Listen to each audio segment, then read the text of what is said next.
የማቴዎስ ወንጌል ምዕራፍ 9 ላይክ በማድረግ ጀምሩት።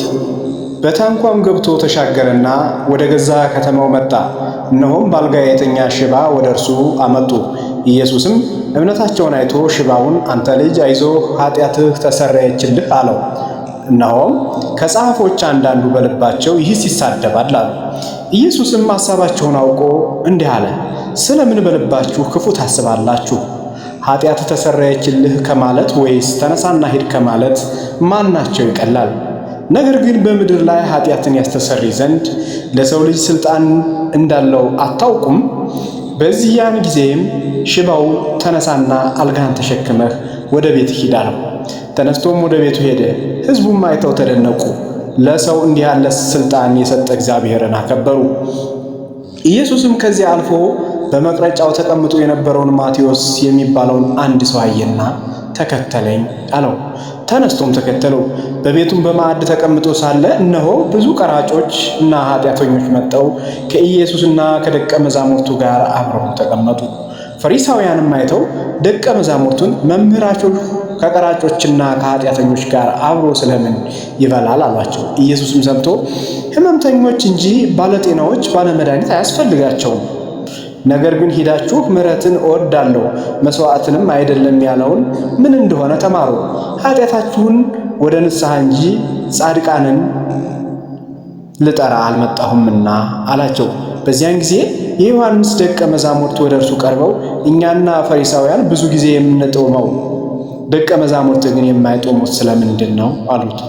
ኢየሱስም እንዲህ አላቸው፣ ሚዜዎች ሙሽራው ከእነርሱ ጋር ሳለ ሊያዝኑ ይችላሉን?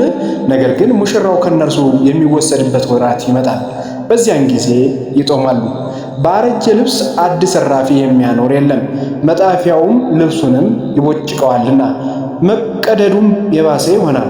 ባረጀ አቁማዳ አዲስ የወይን ጠጅ የሚያኖር የለም፣ ቢደረግ ግን አቁማዳው ይፈነዳል፣ የወይን ጠጁም ይፈሳል፣ አቁማዳውም ይጠፋል። ነገር ግን አዲሱን የወይን ጠጅ በአዲሱ አቁማዳ ያኖረዋል፣ ሁለቱም ይጠባበቃሉ።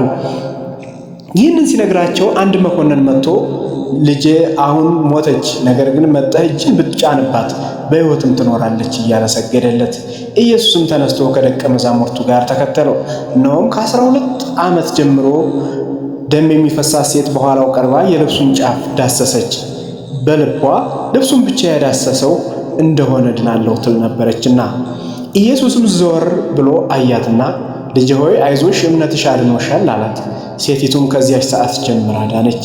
ኢየሱስም ወደ መኮንኑ ቤት በደረሰ ጊዜ እምቢልተኞችና የሚንጫጫውን ሕዝብ አይቶ ብላቴናይቱ ተኝታለች እንጂ አልሞተችምና ፈቀቅ በሉ አላቸው።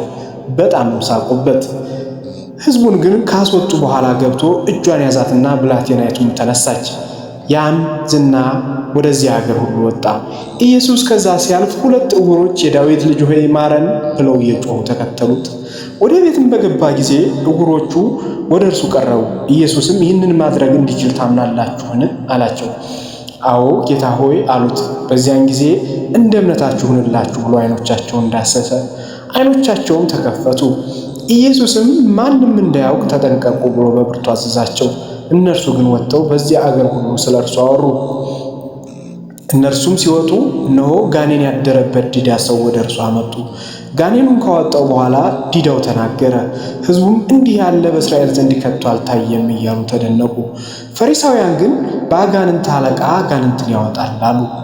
ኢየሱስም በምኩራቦቻቸው እያስተማረ የመንግሥትንም ወንጌል እየሰበከ በሕዝቡም ያለውን ደዌና ሕማም ሁሉ እየፈወሰ በከተማቸውና በመንደሮቹ ሁሉ ይዞር ነበር።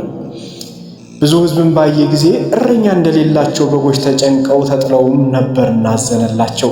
በዚያን ጊዜ ደቀ መዛሙርቱ መከሩስ ብዙ ነው፣ ሠራተኞቹ ግን ጥቂቶች ናቸው። እንግዲህ የመከሩ ጌታ ወደ መከሩ ሠራተኞች እንዲልክ ለምኑት አላቸው። የዛሬው ክፍል በዚህ ተጠናቋል። በቀጣይ ክፍል እስከምንገናኝ ድረስ ቸር ቆዩልኝ፣ ቸር ሰንብቱ። እስከ መጨረሻው ስላዳመጣችሁኝ አመሰግናለሁ። ክበሩልኝ። ሐሳብ አስተያየታችሁን በመስጠት አበረታቱኝ። ሰላም ነው።